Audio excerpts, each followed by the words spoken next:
কে আছেন এখন লাইনে? আপনার প্রশ্নটি করুন প্লিজ। সালামু আলাইকুম সেলিম ভাই। ওয়ালাইকুম আমার নাম আসসালাম। ঈদ হোসেন। হুম। আশা করি আপনি ভালো আছেন। আমি আলহামদুলিল্লাহ ভালো আছি। প্রশ্ন করতে চাচ্ছিলাম। হ্যালো? জি, বলুন ভাই। জি, আমি একটা প্রশ্ন করতে চাচ্ছিলাম।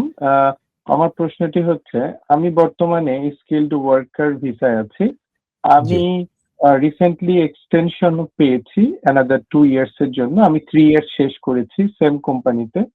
দেন আমি এক্সটেনশন পেয়েছি 2 ইয়ার্স এর জন্য এবং সেটা গ্রান্ট হয়েছে অগাস্টে এবং আমার বর্তমান ভিসার মেয়াদ আছে 2027 এর অগাস্ট পর্যন্ত। তো এখানে আমি ম্যানেজার হিসেবে কাজ করছি এবং কোম্পানিটাও আমাকে খুব ভালো সাপোর্ট দিচ্ছে। বাট রিসেন্টলি আমি একটা বিজনেসের ভালো সুযোগ পেয়েছি। সেটা হচ্ছে ফ্র্যাঞ্চাইজ বিজনেস। সো আমি আপনার সাথে এর আগেও অনেকবার এটা নিয়ে কথা বলেছি, বাট আমি বটম লাইনতে আসতে পারিনি। যে আসলে আপনিও বলেছেন যে বিজনেস আমি করতে পারবো 20 আওয়ার্স, সেটা আমার রাইট আছে। বাট আমি আপনার কাছে আজকে স্পেসিফিকলি জানতে চাচ্ছি যে আমি যদি এখন কোম্পানি ওপেন করি এবং অ্যাকাউন্টেন্টের থ্রুতে সবকিছু রেডি করার পর আমি যদি কোম্পানির জন্য সাবমিশন করি, সেক্ষেত্রে আমার যে কারেন্ট ভিসা আছে এইটাতে আমার কোনো ইফেক্ট করবে কিনা, অথবা আমার সেই ভিসাটা যদি না হয়, মানে আমি সেলফ স্পন্সরশিপের জন্য যখন আবেদন করব আমার নিজের কোম্পানিতে, সেই ভিসাটা যদি না হয়, অটোমেটিক্যালি আমার বর্তমান ভিসাটা আসলে ক্যান্সেল হয়ে যাবে কিনা, এইটা আমার কোয়েশ্চেন। এবং আমি আসলে কিভাবে করতে পারি এই প্রসেসটা, এটা যদি আপনি আমাকে কাইন্ডলি একটু সংক্ষেপে যদি বলেন প্লিজ।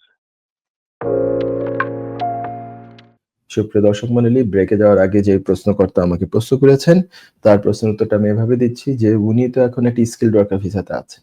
তারপরে পাশাপাশি উনি একটা ফ্র্যাঞ্চাইজ প্রতিষ্ঠান ফ্র্যাঞ্চাইজের আন্ডারে একটা বিজনেস শুরু করতে যাচ্ছেন এবং সেই বিজনেসে উনি যেটা ভাবছেন যে যদি আম উনি নেন, যদি উনি আ স্পন্সর লাইসেন্স নেন ওই কোম্পানির মাধ্যমে, যেহেতু উনি ওই কোম্পানির ডিরেক্টর বা ওনার, পাশাপাশি আরেকজন লাগে, সেটাকে বলা হয় ব্রিটিশ বা সেটেল পারসন কোনো একজন, যিনি অথরাইজিং অফিসার হবেন এবং উনি ওই কোম্পানির একজন হায়ার পোস্ট হোল্ডার এরকম হতে হবে। হতে পারে উনি আরেকজন ডিরেক্টর, হয়তো উনার শেয়ার খুব কম অথবা 0% শেয়ার হোল্ডার, নন এক্সিকিউটিভ ডিরেক্টর টাইপের উনি। তো এইভাবে করে ওই কোম্পানি যদি সেলফ স্পন্সরশিপের ওই কোম্পানি যদি স্পন্সর লাইসেন্স পান, তাহলে সেই কোম্পানি যদি ওনাকে আবার কজ দেয়, তাহলে উনি সেই কোম্পানিতে যেতে মানে কসের আন্ডারে ওয়ার্ক পারমিটে যেতে পারবেন কিনা এই জাতীয়। এবং এখানে যদি কোনো কারণে না হয়, এই ব্যাপারটা এরকম ভাবে না হয়, তাহলে ওনার বর্তমান যে ভিসা আছে সেটায় কোনো ব্যাড এফেক্ট করবে কিনা, কোনো এই টাইপের হচ্ছে ওনার প্রশ্নটা সেখানে। এবং উনি বলেছেন এই প্রসেসটা কি, সেটাও যাতে আমি সংক্ষেপে ডিসকাশন করি। এখানে হচ্ছে যে এখানে দুটা স্টেজ। একটা হচ্ছে নতুন যে কোম্পানিটা উনি চিন্তা করছেন ফ্র্যাঞ্চাইজ বিজনেস, ফ্র্যাঞ্চাইজের আন্ডারে কোনো বিজনেস করবেন, ফ্র্যাঞ্চাইজি নেবেন কোনো একটা কোম্পানির, বড় কোম্পানির। সেই বিজনেসটা প্রথমে স্পন্সর লাইসেন্স অ্যাপ্লিকেশন করা লাগবে। স্পন্সর লাইসেন্স যদি গ্রান্ট হয়, তারপরে গিয়ে কস অ্যাসাইন করা, তারপরে ভিসা অ্যাপ্লিকেশন।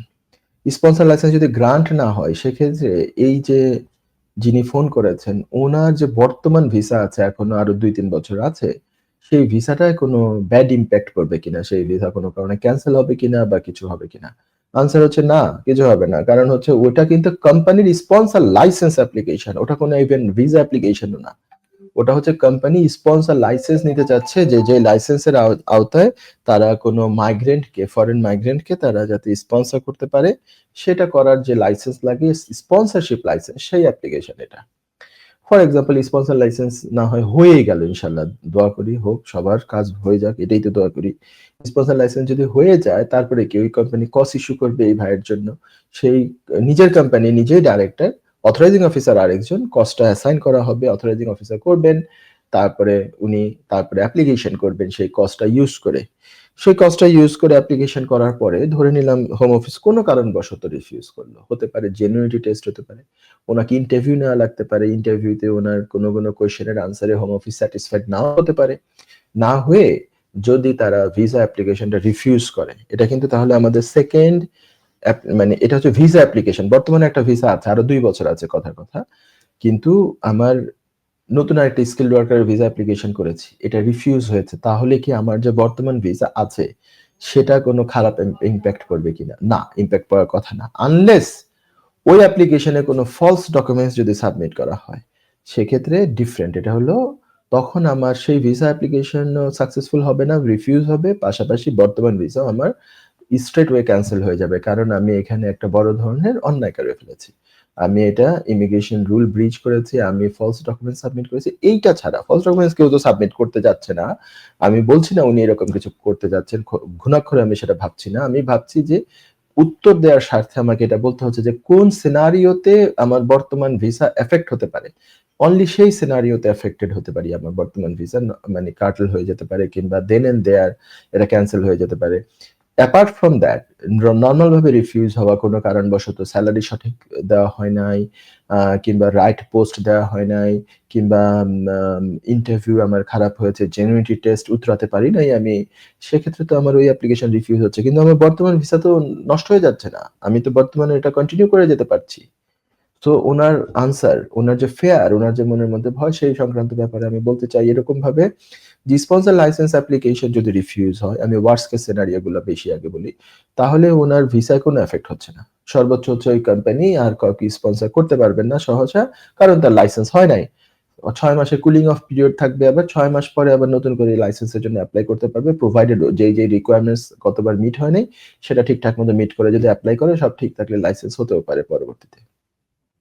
লাইসেন্স হয়ে গেছে ধরে নিলাম, লাইসেন্স হওয়ার পরে কজ অ্যাসাইন করা হয়েছে, কিন্তু সেই কজ দিয়ে কোনো কারণবশত ভিসা হয় নাই। যে একটা ছোট্ট রিজন বললাম কি কারণে এফেক্ট হতে পারে, সেটা ছাড়া জেনারেল সার্কামস্টেন্সেসে, নর্মাল সার্কামস্টেন্সেসে ওনার বর্তমান ভিসা কোনো ব্যাড ইম্প্যাক্ট পড়বে না। এই হলো ব্যাপার আর কি। আর উনি আমাকে এও বলেছেন যে সেলফ স্পন্সরশিপের ব্যাপারে একটু বলার জন্য, যে কি কি লাগতে পারে, প্রসেসটা কি। প্রসেস হচ্ছে ম্যান্ডেটরি কিছু ডকুমেন্টস আছে, সেটা হচ্ছে যে আহ, একটা লিস্ট আছে 8-9টা ডকুমেন্টসের, তার মধ্যে মিনিমাম 4টা মিট করতে হবে। যেহেতু কোম্পানিটা নতুন, তাহলে কিছু কিছু ডকুমেন্টসের কথা আমি এমফাসাইজ করতে পারি, সাচ এজ ধরে নেন P A Y reference number, accounts office reference number, এই দুটো মিলে একটা ডকুমেন্ট। তারপরে হচ্ছে যদি বিজনেস প্রেমিসিস নেওয়া হয় তাহলে সেটা লিজ ডকুমেন্ট হতে পারে, টেনেন্সি ডকুমেন্ট হতে পারে, টেনেন্সি এগ্রিমেন্ট হতে পারে, এই ধরনের কিছু একটা, এটা আরেকটা document. Business bank statements for minimum 1 month, এটা হলো 3 নাম্বার আরেকটা ডকুমেন্ট। 4 নাম্বার হতে পারে এমপ্লয়ার্স লাইবিলিটি ইন্স্যুরেন্স, এটাও নেওয়া লাগে। এটা এই 4টা ডকুমেন্টস হলেও কিন্তু লাইসেন্সের জন্য অ্যাপ্লাই করা যায়। সাথে অ্যাপেন্ডিক্স এ কোয়েশ্চেনিয়ার আছে। আবার আপনি বলেছেন যেটা ফ্র্যাঞ্চাইজ বিজনেস, এটা যদি খুব বড় মাপের ফ্র্যাঞ্চাইজ বিজনেস হয়, হতেও তো পারে আপনাকে ভিএটি রেজিস্টার্ড করা লাগতে পারে, তাহলে হচ্ছে ভিএটি রেজিস্ট্রেশন সার্টিফিকেট, এটাও একটা ডকুমেন্টস। তো 4টা লাগবে মিনিমাম, আমি তো ভিএটি সহ কাউন্ট করলে তো 5টাই হয়ে যায়। আর যেহেতু কোম্পানি নতুন, কোম্পানি এখনো অ্যাকাউন্টিং পিরিয়ড শেষ হয় নাই, 1 বছর যদি শেষ না হয়ে থাকে তাহলে তো অ্যাকাউন্টস সাবমিট করা লাগছে না, তাই অ্যাকাউন্টস সাবমিট করার স্কোপ এখানে নাই। অ্যাকাউন্ট সাবমিশন যদি কোম্পানি অন্তত 18 মাসের পুরাতন হয়, তাহলে আবার আরেকটা রিকোয়ারমেন্ট এখানে আছে, বেড়ে যায়, সেটা হচ্ছে সিটি 600 এবং সিটি 603। তো নতুন কোম্পানি আমি বুঝতে পারছি যেটা উনি ভাবছেন, তো নতুন কোম্পানি হলে ওই সিটি 600 বা সিটি 603 এই দুইটা ওনার লাগবে না, ওখানেও আবার এই দুইটা মিলিয়ে একটা ডকুমেন্ট হিসাবে কাউন্ট করা হয়। অ্যাপেন্ডিক্সে কোয়েশ্চেনিয়ার আছে, বেশ কিছু কোয়েশ্চেন আছে, এগুলো খুব ভালোভাবে আনসার দিতে হয়, জাস্টিফাই করতে হয়। এছাড়া আরো বেশ কিছু ডকুমেন্টস এখানে আরো এক্সট্রা যায়, যেমন হচ্ছে আম, আম, এটা হচ্ছে পেনশন স্কিমের কনফার্মেশনটা। তারপরে হচ্ছে অনেক সময় আমরা এটাও এখন দিয়ে থাকি, ওয়েবসাইট থাকলে এগুলো দেওয়া হয়। তারপরে হচ্ছে বিজনেস প্ল্যান অনেক সময় ইদানিংকালে দেওয়া হয়, যেগুলো শুরুর দিকে আমরা দিতাম না, কারণ এখন কিন্তু যত দিন যাচ্ছে তত কঠিন হয়ে যাচ্ছে, এবং কঠিন হয়েছে বিধায় আমরা এই এক্সট্রা বেশ কিছু ডকুমেন্টস এখন দিয়ে থাকি।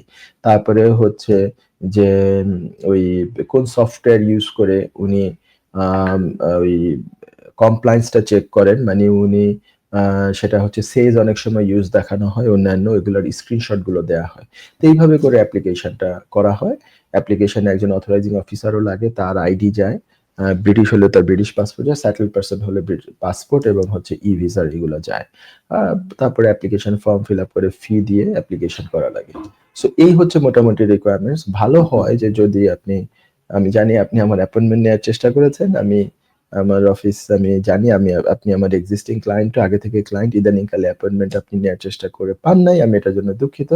আম, আপনাদের অনেক মেহেরবানিতে অনেক ওভারওয়েলমড থাকা হচ্ছে, এবং হচ্ছে যে শুধু আর্জেন্ট অ্যাপয়েন্টমেন্ট গুলোই দিতে পারছি, আমার ব্যাক টু ব্যাক কোর্ট কেসও থাকছে এখন, এবং হচ্ছে সেই সাথে মানে আমি এখন অ্যাপয়েন্টমেন্ট একটু লিমিট করে ফেলেছি। কারণ হচ্ছে যে সারাদিন যদি অ্যাপয়েন্টমেন্টের মধ্যে থাকি তাহলে কাজটা করা ডিফিকাল্ট হয়ে যায়। মানুষের আমি ধরে নেন কাজ নিলাম, কিন্তু কাজ করতে হবে না আমাকে? আমি যদি সারাটা দিন এভরি 1 আওয়ার ২ টা করে অ্যাপয়েন্টমেন্ট থাকে, তাহলে যে অ্যাপয়েন্টমেন্ট নিয়ে যে আমি কাজটা নিলাম, সে কাজটা আমি করবোটা কখন? আমার টিম করবে, অনেকে করবে, কিন্তু আমাকে তো লিড করতে হবে, আমাকে তো সুপারভাইজ করতে হবে, আমাকে তো এটা চেক করতে হবে। কারণ ওই ব্যক্তিটা আমাকে দেখে এই ফার্মে এসছে। আমার সার্ভিসটা নেয়ার জন্য এসছে। আমার অ্যাসিস্ট্যান্টের সার্ভিসটা নেয়ার জন্য অ্যাকচুয়ালি আসে নাই সে। আমি এমন হয় না যে আমি গেলাম একটা ডাক্তারের চেম্বারে গেলাম। ডাক্তারের যা ফিস আছে আমি দিলাম। কি করলো? ডাক্তার আমাকে দেখলো না। তার একটা জুনিয়র ডাক্তার আছে। ওই ডাক্তার আমাকে দেখে ওষুধ-টষুধ দিয়ে মানে প্রেসক্রিপশন দিয়ে ছেড়ে দিল। আমি কি স্যাটিসফাইড হব? আমি তো জুনিয়র ডাক্তারকে দেখানোর জন্য যাই নাই। আমি তো একজন স্পেশালিস্ট ডাক্তারকে দেখানোর জন্য গিয়েছিলাম। আ তারপর জুনিয়র ওনার আন্ডারে আরো কয়েকজন জুনিয়র ডাক্তার থাকতে পারে। তারা তাকে হেল্পিং হ্যান্ড হিসেবে অ্যাজ আ টিম তারা কাজ করে। কিন্তু জুনিয়র ডাক্তারই 100% A to Z আমাকে দেখলো। যে মেইন ডাক্তার উনি আমার ১ সেকেন্ডের জন্য দেখলো না। তাহলে আমি মনে করব যে না আমি তো সঠিক সার্ভিসটা পাই নাই।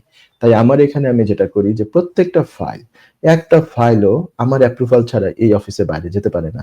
একটা ফাইলও আমি না চেক করে বলি না যে yes it's okay, you can now proceed. এটা মানে এটা আমার প্র্যাকটিস আরকি। যত রাতই হোক আমি কাজগুলো ছাড়ার চেষ্টা করি আরকি।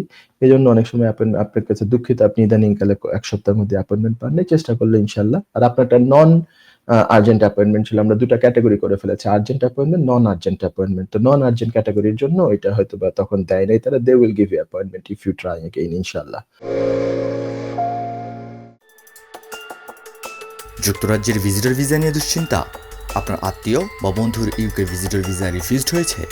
আপনি কি জানেন হোম অফিসের এই সিদ্ধান্তের বিরুদ্ধে জুডিশিয়াল রিভিউ করা যেতে পারে? উইলডেন লিগ্যাল সলিসিটার্স নিয়ে এলো ইউকে ভিজিটর ভিসা রিফিউজালের বিরুদ্ধে নো উইন নো ফি বেসিসে জুডিশিয়াল রিভিউ করার ব্যবস্থা।